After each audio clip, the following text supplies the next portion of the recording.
ప్రపంచ దేశాలని మాయ చేస్తూ అమెరికా చేసిన వ్యవహారం ఇప్పుడు పతాక స్థాయిలో ఉంది కాబట్టి ఏదో ఒకటి చెయ్యక తప్పదు. అమెరికాకి $30 ట్రిలియన్ జీడీపీ ఉంది. $39 ట్రిలియన్ అప్పు ఉంది.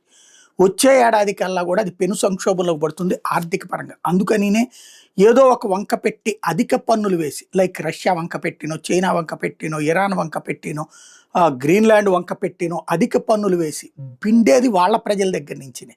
ఇప్పుడు మన దగ్గర నుంచి ₹100కి మనం సరుకు పంపిస్తే అక్కడ 150కి 175కి అమ్మితే కట్టేదేవుడు వాళ్ళ దేశ ప్రజలు, మనం ఎందుకు కడతాం అది.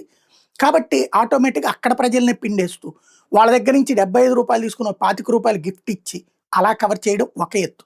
రెండవది వచ్చేటప్పటికి ఇప్పుడు తనని తాను ప్రూవ్ చేసుకోవడం కోసం అని చెప్పేసి చేస్తున్నటువంటి వ్యవహారాలు, అంటే ఈ ప్రజా వ్యతిరేకత దారి మళ్లించడం కోసమే వెనిజులా మధురోని పట్టుకొచ్చిన, లేకపోతే గనక ఇప్పుడు గ్రీన్లాండ్ మీద గొడవ చేస్తున్న, ఇరాన్ మీద దాడైన సంథింగ్ ఏదో ఒకటి చెయ్యకపోతే గనక తన ప్రజల్ని తనే దోచేస్తున్నటువంటి ట్రంప్కి ప్రాబ్లం అవుతుంది. కాబట్టి రాబోయే రోజుల్లో ఏ పరిణామాలు జరిగినా ఆశ్చర్యపోనక్కర్లేదు.